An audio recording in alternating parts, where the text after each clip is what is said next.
નમસ્કાર વિદ્યાર્થી મિત્રો, આજના લેક્ચરમાં આપણે ધોરણ 12 નું ચેપ્ટર નંબર 6 વિદ્યુત ચુંબકીય પ્રેરણ સ્ટાર્ટ કરીશું. તેમાં સૌપ્રથમ પ્રસ્તાવના અને ફેરેડેના પ્રયોગ વિશે અભ્યાસ કરીશું.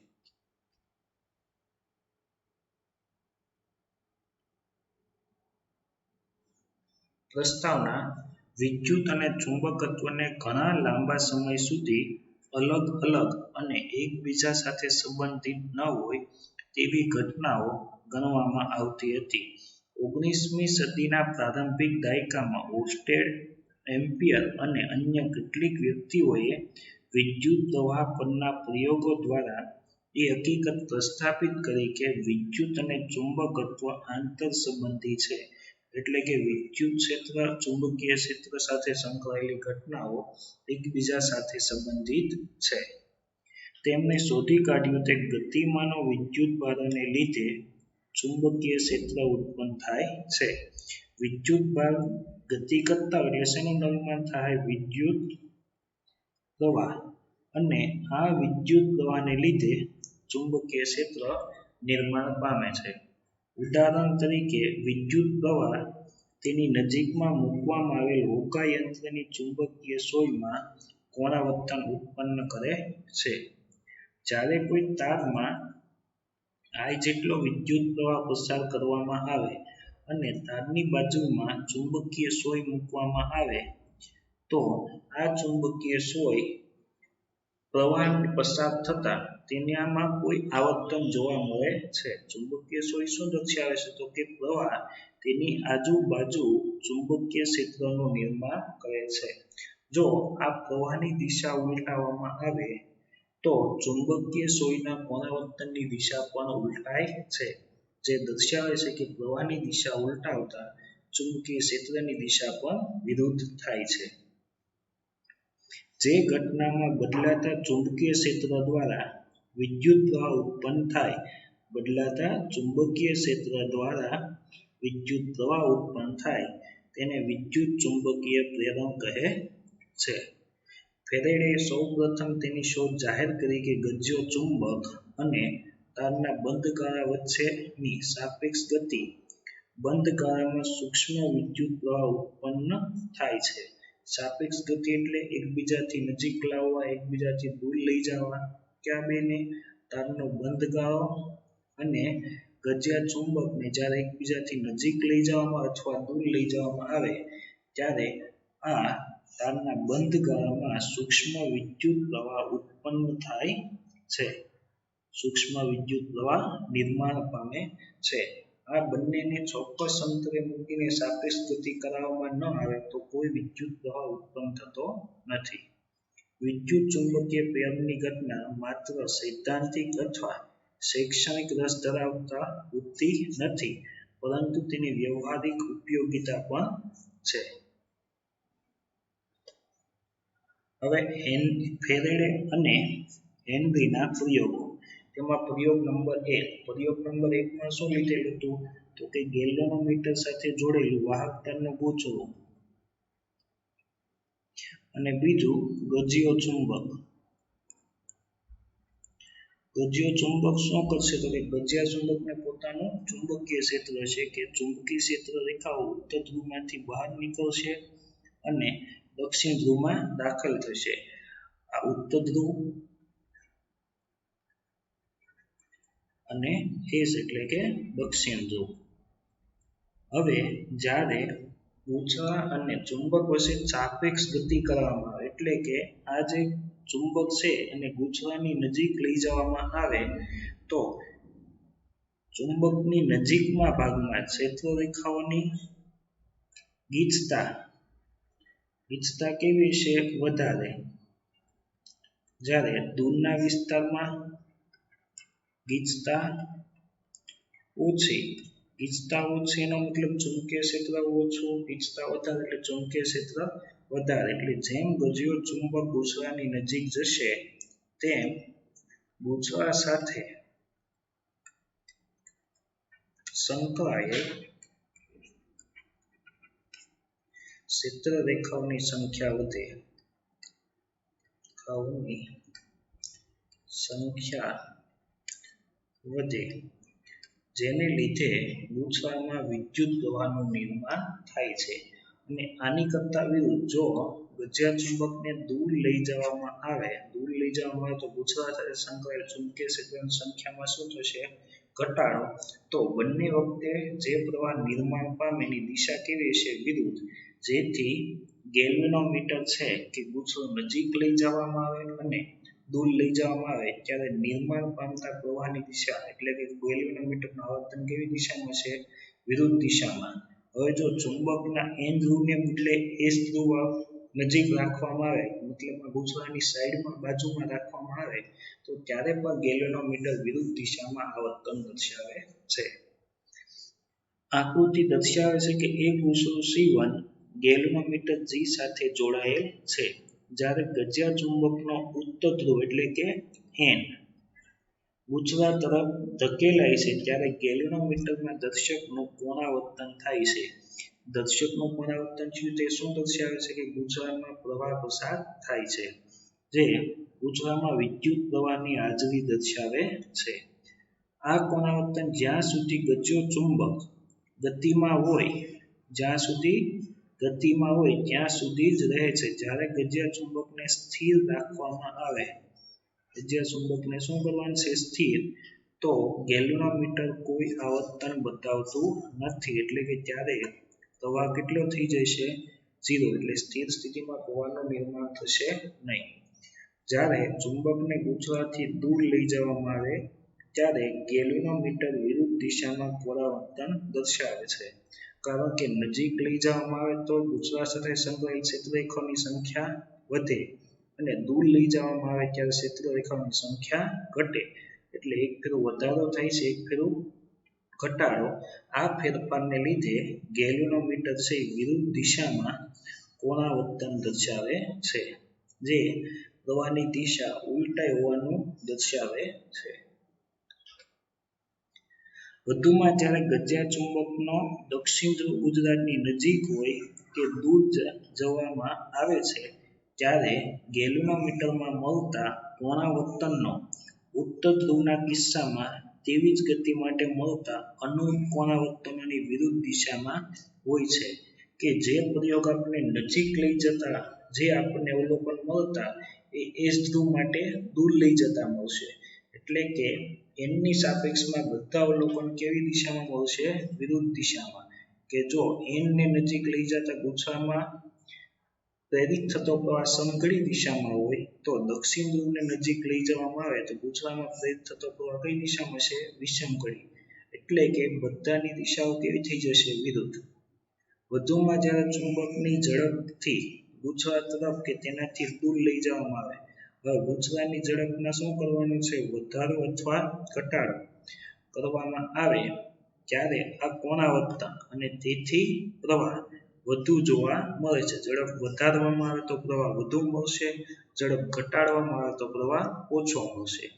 આનાથી વિરુદ્ધ જ્યારે ગજિયા ચુંબકને સ્થિર રાખવામાં આવે છે અને ગુછરા C1 ને ચુંબક તરફ અથવા દૂર ખસેડવામાં આવે છે ત્યારે પણ પહેલા જેવી સમાન અસરો જોવા મળે છે. આ દર્શાવે છે કે ચુંબક અને ગુછરા વચ્ચેની સાપેક્ષ ગતિ એ ગુછરામાં વિદ્યુત પ્રવાહના ઉત્પાદન માટે જવાબદાર છે. પ્રયોગ નંબર 2. પ્રયોગ નંબર 2 માં શું કરેલું છે? તો કે એક ગેલ્વેનોમીટર સાથે જોડેલ વાહક ગુછરો અને બીજું બેટરી સાથે જોડેલ વાહક તારનો ગુછરો. હવે બેટરી સાથે જોડેલ વાહક તારના ગુછરાને લીધે શું થાય? તો કે બેટરીમાંથી I જેટલા પ્રવાહનું વહન થશે અને આ I જેટલો પ્રવાહ છે એ ગુછરામાંથી પ્રવાહ પસાર થાય ત્યારે તેમાં ચુંબકીય ક્ષેત્ર નિર્માણ પામશે અને આ જે ગુછરું છે એક ચુંબક તરીકે કાર્ય કરશે. ગજિયા ચુંબકની જેમ જ તે કાર્ય કરશે. હવે જ્યારે આ વાહક તારના બેટરી સાથે જોડેલ વાહક તારના ગુછરાને નજીક લઈ જવામાં આવશે, નજીક લઈ જવામાં આવે તો નજીક તેની ગીચતા કેવી છે? વધારે હોવાથી ગૂંચવા સાથે સંકળાયેલ ક્ષેત્રરેખાઓની સંખ્યા વધશે અને જ્યારે આ ગૂંચવા દૂર લઈ જવામાં આવે ત્યારે દૂરના વિસ્તારમાં ગીચતા કેવી છે ઓછી એટલે ગૂંચવા સાથે સંકળાયેલ ક્ષેત્રરેખાઓની સંખ્યા ઘટશે. આ બંને કિસ્સામાં ગૂંચવા સાથે સંકળાયેલ ચુંબકીય ક્ષેત્રરેખાઓમાં વધારો અથવા ઘટાડો થશે. આ ફેરફારને લીધે ગૂંચવામાં પ્રવાહ નિર્માણ પામશે અને આ પ્રવાહ ગેલ્વેનોમીટરમાંથી પસાર થાય ત્યારે ગેલ્વેનોમીટર આવર્તન દર્શાવશે અને આ આવર્તનની દિશા ગૂંચવાને નજીક લઈ જવામાં આવે અને દૂર લઈ જવામાં આવે ત્યારે વિરુદ્ધ દિશામાં હશે. અને જો ગૂંચવાની ઝડપ વધારે હશે તો આવર્તન વધારે થશે, ઝડપ ઓછી હશે તો આવર્તન ઓછું થશે. આકૃતિમાં ગજિયા ચુંબકને બદલે બેટરી સાથે જોડાયેલ એક બીજા ગૂંચવા C2 ને મૂકવામાં આવે છે. ગૂંચવા C2 માંનો સ્થિર પ્રવાહ સ્થિર ચુંબકીય ક્ષેત્ર પેદા કરે છે. ગૂંચવા C2 ને જ્યારે ગૂંચવા C1 તરફ લઈ જઈએ ત્યારે ગેલ્વેનોમીટર પરાવર્તન દર્શાવે છે એટલે કે બીજા ગૂંચવામાં પ્રવાહ નિર્માણ પામે છે.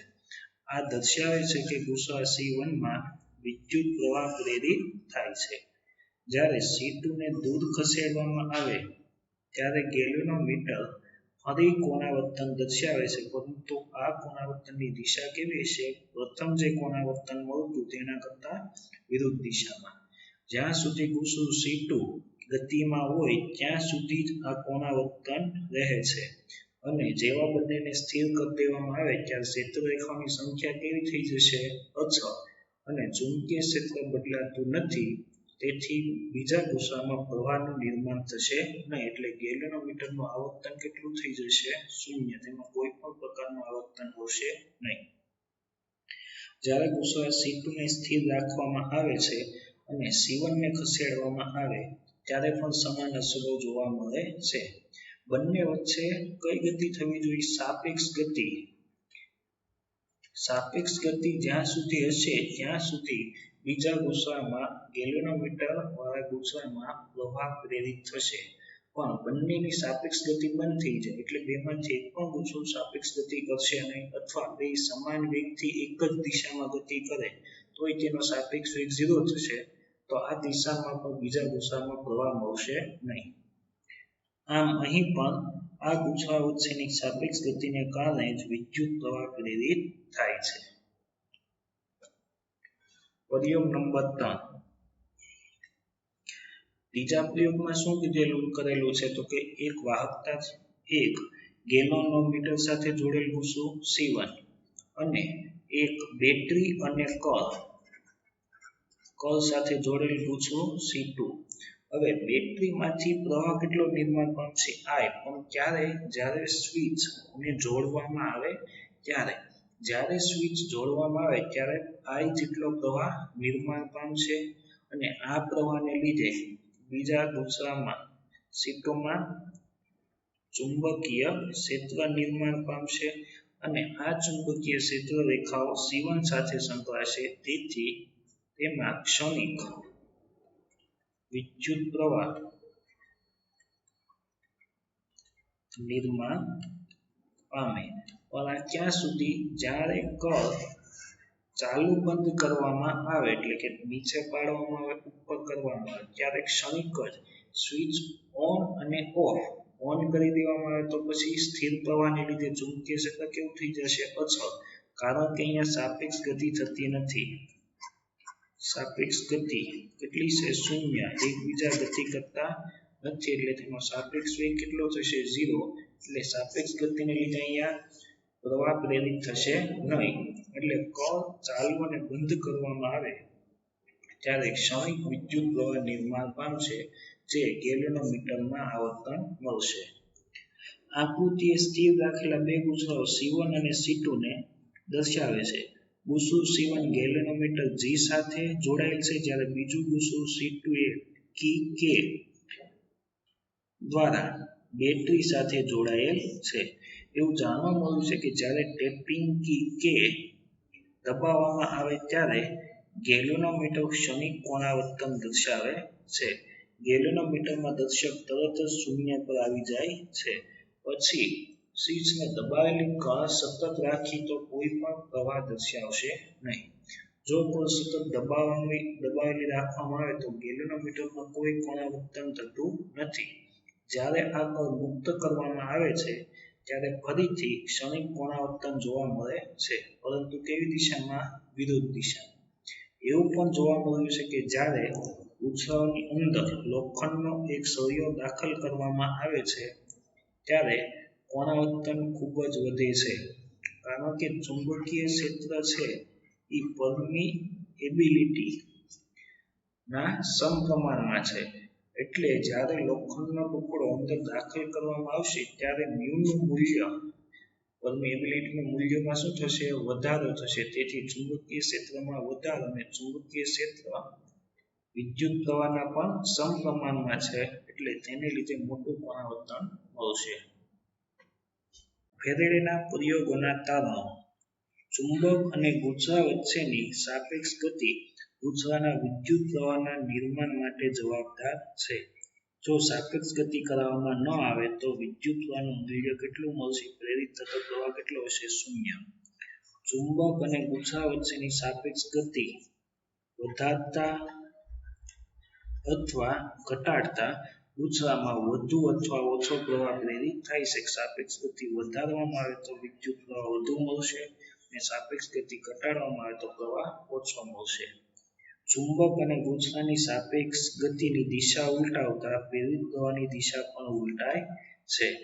જો ચુંબક અને ગૂંચળું સમાન વેગથી એક જ દિશામાં ગતિ કરતા હોય તો તેનો સાપેક્ષ વેગ કેટલો થશે? 0. એટલે કે તેઓ સાપેક્ષ ગતિ કરતા નથી. તો આ કિસ્સામાં કોઈ પ્રવાહ પ્રેરિત થતો નથી. જો ચુંબક અને ગૂંચળું બંને સ્થિર હોય તો પણ ગૂંચળામાં પ્રવાહ પ્રેરિત થતો નથી, કારણ કે બંને સ્થિર છે, તેથી સાપેક્ષ ગતિ થશે નહીં. પ્રેરિત પ્રવાહ અને પ્રેરિત EMF. જે ઘટનામાં બદલાતા જતા ચુંબકીય ક્ષેત્રને લીધે વાહકમાં વિદ્યુત પ્રવાહ પ્રેરિત થાય છે તો તે ઘટનાને વિદ્યુત ચુંબકીય પ્રેરણ કહે છે. જ્યારે ચુંબક અને ગૂંચળા વચ્ચે સાપેક્ષ ગતિ થાય છે ત્યારે ગૂંચળા સાથે સંકળાયેલ ચુંબકીય ફ્લક્સ બદલાય છે. આથી તેમાં વિદ્યુત પ્રવાહ પ્રેરિત થાય છે અને આ જે પ્રેરિત થતા વિદ્યુત પ્રવાહને પ્રેરિત પ્રવાહ કહે છે. તે જ પ્રમાણે પ્રેરિત EMF જ્યારે ગૂંચળામાં પ્રવાહ પ્રેરિત થાય છે એનો અર્થ એવો થાય છે કે ગૂંચળામાં વિદ્યુત ચાલક બળ ઉત્પન્ન થાય છે, કારણ કે V બરાબર IR પ્રવાહ મળતા વિદ્યુત સ્થિતિમાન એટલે કે EMF મળશે, જે વિદ્યુત ભારોને ઉર્જા આપીને ગતિ કરાવે છે. આ EMF ને પ્રેરિત EMF કહે છે અને આ ઘટનાને વિદ્યુત ચુંબકીય પ્રેરણ કહે છે. હવે બીજા ગૂંચળામાં વિદ્યુત ચાલક બળ પ્રેરિત થવાથી તેમાં વિદ્યુત ક્ષેત્ર પણ ઉત્પન્ન થાય છે. જે રીતે કોઈ તારના બે છેડા વચ્ચે વિદ્યુત સ્થિતિમાનનો તફાવત લાગુ પાડતા તારમાં વિદ્યુત ક્ષેત્ર ઉત્પન્ન થાય છે, તેમ ગૂંચળામાં પણ વિદ્યુત ક્ષેત્ર પ્રસ્થાપિત થાય છે. આમ ચુંબકીય પ્રેરણની ઘટના દ્વારા બદલાતા જતા ચુંબકીય ક્ષેત્રથી વિદ્યુત ક્ષેત્ર મેળવી શકાય છે. ચુંબકીય ક્ષેત્રને લીધે વિદ્યુત પ્રવાહ નિર્માણ પામશે. આ વિદ્યુત પ્રવાહને લીધે EMF મળશે અને આ EMF ને લીધે આપણને વિદ્યુત ક્ષેત્ર મળશે.